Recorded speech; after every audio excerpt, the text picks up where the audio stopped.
Ironically, this is Gaudete, or Joy Sunday, the Sunday in which we read Mary's Magnificat, in which she sings praises of joy to the Lord. She's actually echoing the words sung by Hannah in the Old Testament when she discovers, after a life of having no children, that she is pregnant with Samuel.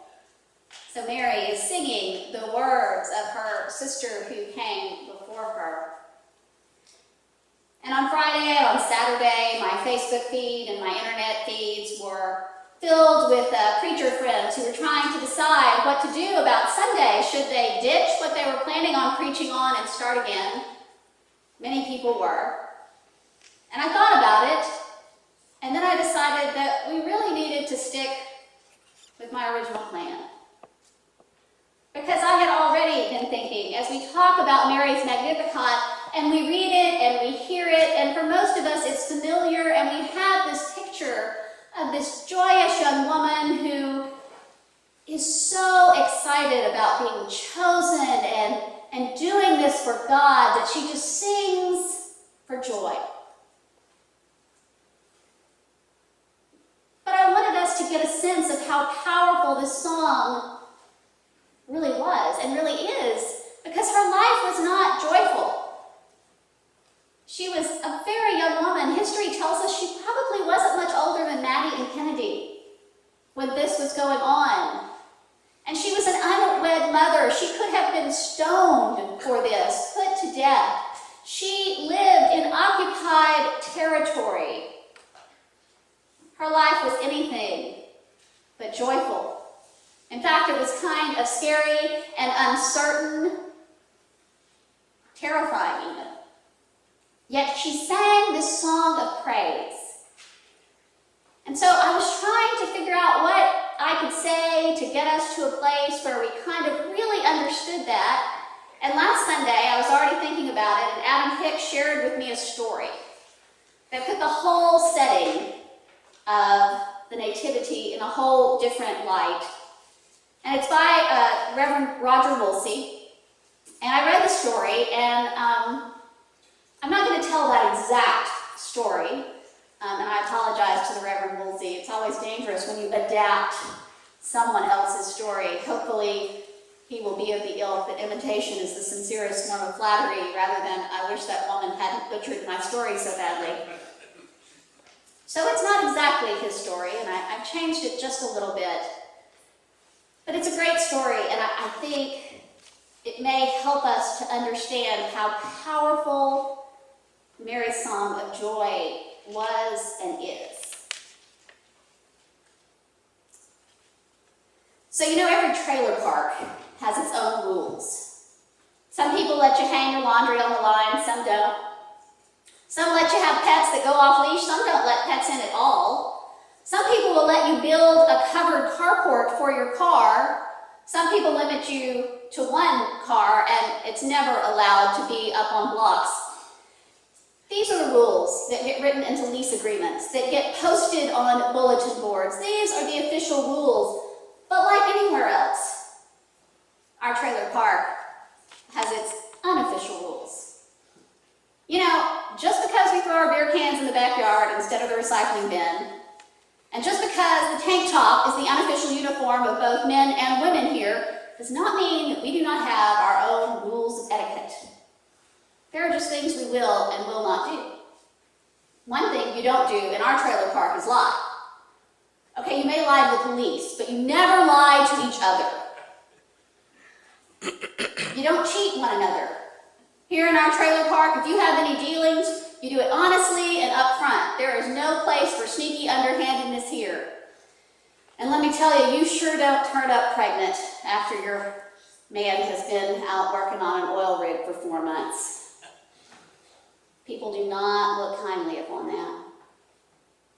I don't know why I have taken the brunt of this. After all, old man Harrison's grandson has been cooking and selling meth out of his house across the street for years.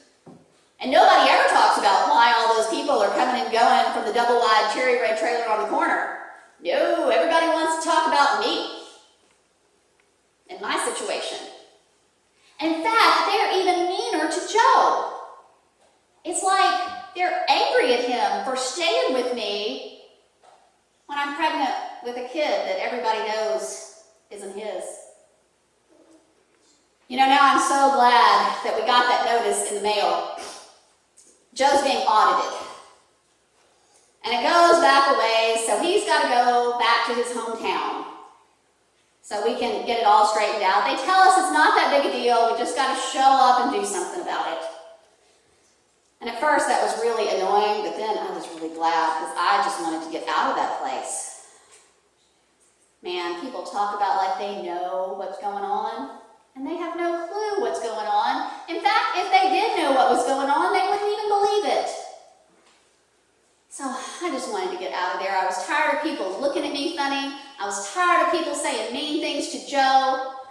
And I was ready to get out of town, except that our car hasn't worked in 2 weeks.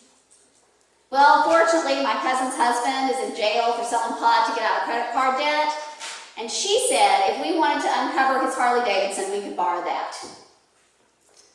Let me tell you, we were not the makings for a Norman Rockwell picture.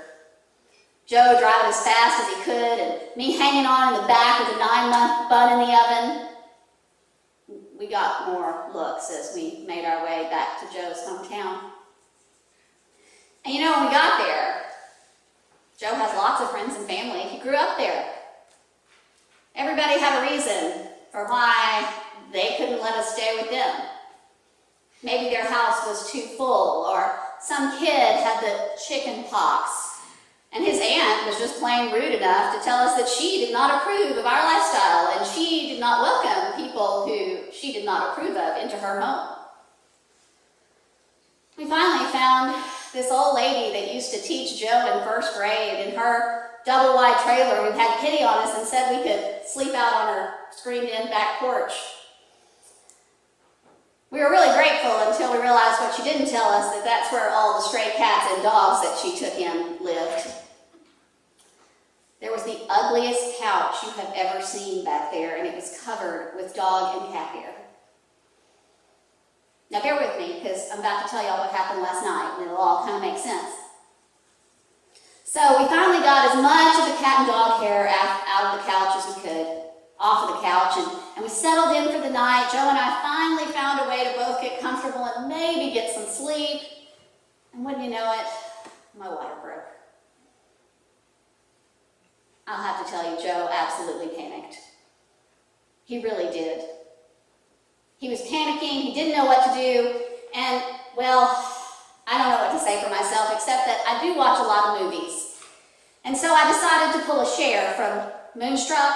You know she won an Oscar for that. People don't think about Cher having an Oscar, but she does. Anyway, I pulled a Cher and just hauled off and slapped him and said, "Snap out of it!" Thinking back, I am so lucky that he did not slap me back. But you know, it worked. There's a reason Cher won that Oscar. It worked. He did. He snapped out of it, and he was so totally helpful. He knew exactly what to do. And so then after a lot of pain, mine, a lot of tears, both of ours, and a lot of words spoken by both of us that probably should not be repeated here, we had this beautiful baby boy. Oh my gosh, he was gorgeous. And I know that every mother says that, but mine really was. And you know, I've heard that babies don't ever really open their eyes right away, but this little guy had. He was staring straight at me. No, he was staring right through me. He was not only beautiful, it was like he was wise. Then all of a sudden, 3 rent-a-cop guys from the mall walked in to the back porch, this back screened-in porch of this double-wide, and said, "We found you!" Just like to scare the life out of me. They'd been over at the Walmart because they had just painted new lines on the parking lot, so they'd been stationed to make sure nobody drove over the lines while the paint was still wet. And apparently one of them fell asleep and had this dream. And he thought actually he died because there were all these angels around who told him not to be afraid, but that a baby had been born in the trailer park down the road, and that this baby was going to change everything. He said the angels told him that this baby was going to change the world. He was going to free the prisoners and cure the addicts and help the sick, and he was going to throw this big party and everybody was invited. And when he woke up, he told the rest of the guys, and they just left their posts and ran right over to see him. Okay, so that really did get me thinking. I tried to ignore it. I really decided that I had imagined a conversation with this really strange guy named Gabe that told me that I had been called by God, and I tried to come up with all sorts of reasons that this baby was in my belly, and I couldn't come up with a rational explanation. And then I looked at him, and he looked so different from any baby I'd ever seen. And then the rent-a-cop showed up, telling us all these things about my baby. I decided maybe it was true, what I'd been hearing and what I'd been feeling. You know, I sat there on that dirty, smelly couch, and I was tired, and I was sore, and I didn't know what we were going to do. None of our family or friends wanted anything to do with us. I didn't think we could go back to that trailer park. The only transportation we had was a borrowed, well, maybe semi-stolen Harley, since its owner didn't actually know we had it. Any reasonable person would have had a panic attack. But I felt so happy. I was so overcome with joy that I just started singing. I never do that. But I started singing. And then Joe started singing, and bless his heart, he can't carry a tune in a bucket, but it sounded great. And then the mall cop started singing with us. And that's when it hit me that this baby was going to change the world.